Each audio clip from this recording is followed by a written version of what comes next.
दोस्तों इस कोर्स के बिल्कुल स्टार्ट के अंदर जब मैंने आप लोगों को ग्राफिक डिज़ाइन की डेफिनेशन समझाई थी, बिल्कुल उसी वक्त से मैंने आप लोगों को एक बात बहुत अच्छे तरीके से बयान की थी, और वो ये कि ग्राफिक डिज़ाइनर कभी भी सिर्फ अपने लिए काम नहीं करता, वो लोगों के लिए काम करता है।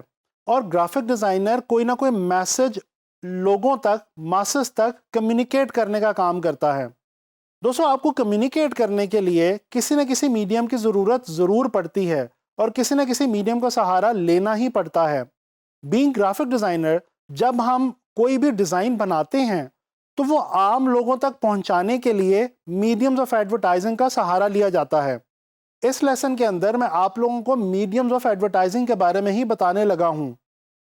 तो चलें चलते हैं, बात करते हैं मीडियम्स ऑफ एडवर्टाइजिंग के हवाले से। दोस्तों बीइंग ग्राफिक डिजाइनर्स, जब हम कोई चीज़ बनाते हैं, क्रिएट करते हैं, तो बेसिकली हम मैसेज कम्युनिकेट कर रहे हैं। अब यहाँ पे सवाल ये पैदा होता है कि आया कि ये मैसेज किस किस्म का है।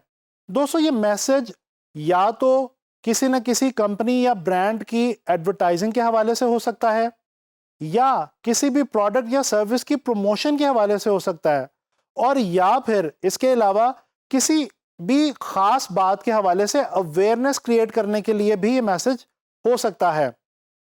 दोस्तों जो फर्स्ट फॉर्म मैंने आपको बताई है वो कहलाती है एडवर्टाइजिंग। जो उसके बाद मैंने आपको बताया है वो है प्रमोशन, एंड देन मैंने आपको बताया है सोशल अवेयरनेस के हवाले से। अब दोस्तों ये जो तमाम एडवर्टाइजिंग कैंपेन्स मैंने आपको बताई हैं, इनको लोगों तक पहुंचाने के लिए मीडियम्स चाहिए।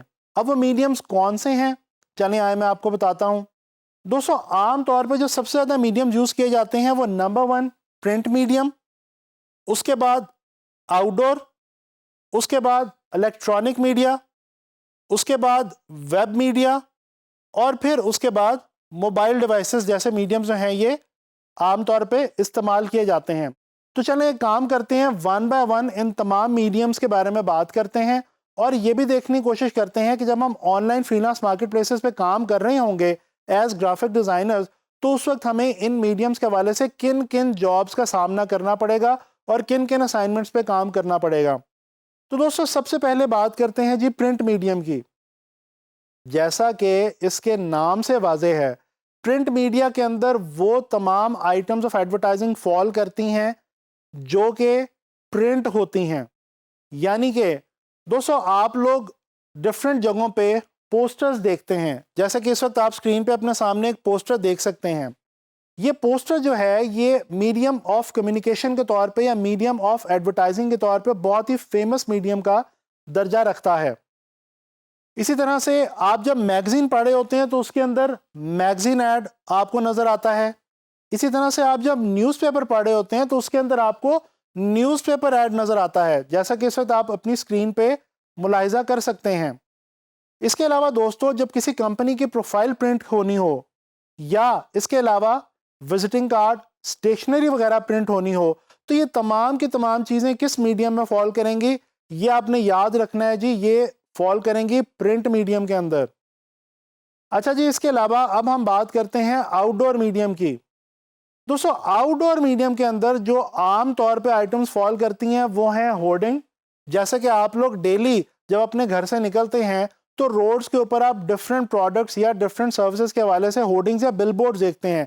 ये जो होर्डिंग्स या बिलबोर्ड्स हैं जो आप आउटडोर में अपनी वॉल से बाहर देखते हैं, ये जनाब अली फॉल करती हैं आउटडोर मीडिया के अंदर।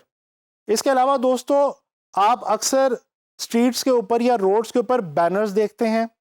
इसी तरह से आप लोग पोल साइंस के ऊपर स्टीमर्स लगे हुए देखते हैं, या इनको हम पोल साइंस भी कह सकते हैं। तो ये भी जो है फॉल करते हैं आउटडोर मीडिया के अंदर। इसी तरह से दोस्तों अगर आप किसी शॉप के ऊपर या किसी बड़े डिपार्टमेंटल स्टोर पे जाएं तो वहां पे आपको शॉप साइंस लगे हुए नजर आते हैं। ये जो जितने भी इस तरह के जो मीडियम्स हैं, इस तरह के जो आइटम्स हैं, ये फॉल करते हैं आउटडोर मीडिया के अंदर। अच्छा जी, ये तो हो गया प्रिंट और आउटडोर। चलें अब हम बात करते हैं इलेक्ट्रॉनिक मीडिया के हवाले से। दोस्तों इलेक्ट्रॉनिक मीडिया के अंदर वो तमाम जॉब्स फॉल करती हैं ग्राफिक डिज़ाइनर की, या वो तमाम आइटम्स ऑफ कम्युनिकेशन जो है वो फॉल करती हैं जिनका ताल्लुक इलेक्ट्रॉनिक मीडिया से यानी कि फिल्म एंड टीवी वगैरह से है।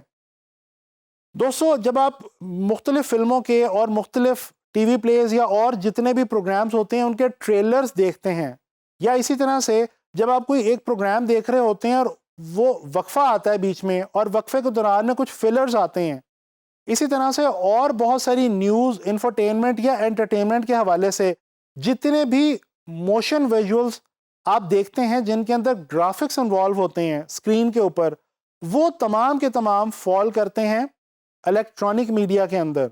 तो जब आपको आपका क्लाइंट स्क्रीन के लिए कुछ भी डिज़ाइन करने को कहे और वो आपको बताए कि मैंने इसको इलेक्ट्रॉनिक मीडिया में प्रोड्यूस करना है या चलाना है, तो डेफिनेटली वो जो आइटम आप डिज़ाइन करेंगे वो फॉल करेगी किस में?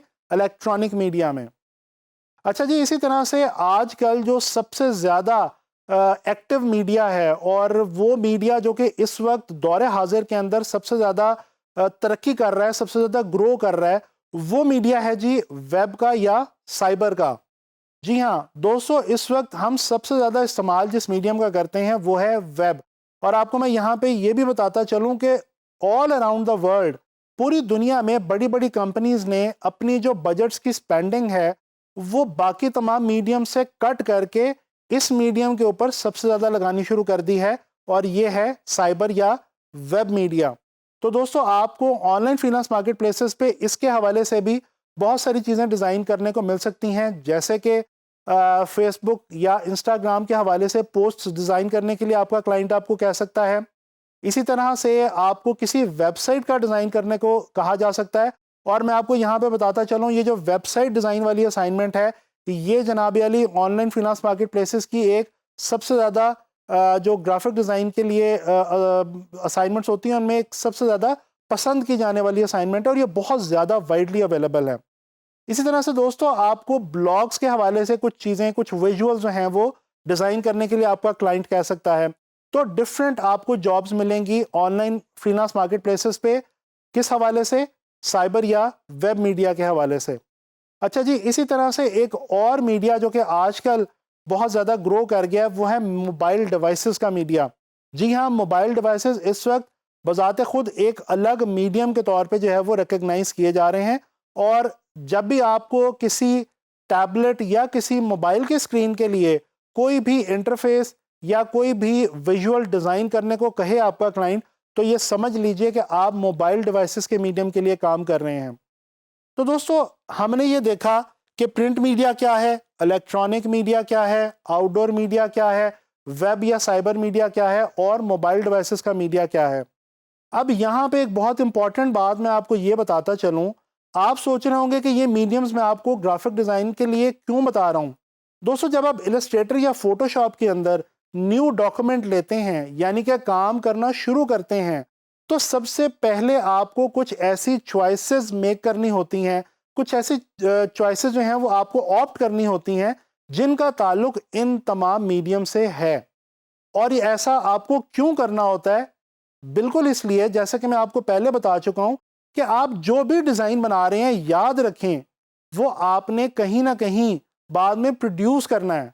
आपके क्लाइंट ने आपसे जो भी डिज़ाइन बनवाना है वो बाद में कहीं ना कहीं लोगों तक पहुंचाना है, और लोगों तक पहुंचाने के लिए उसको किसी न किसी मीडियम का सहारा लेना है। तो मैं उम्मीद करता हूं कि आपको समझ आ गई होगी कि ग्राफिक डिज़ाइन में ये मीडियम्स इंपॉर्टेंट क्यों हैं और इनको समझना ज़रूरी क्यों है। तो इंशाल्लाह ताला नेक्स्ट लेक्चर में ग्राफिक डिज़ाइन के हवाले से किसी मज़ीद इंटरेस्टिंग फैक्ट या किसी इंटरेस्टिंग कॉन्सेप्ट के साथ मुलाकात होगी।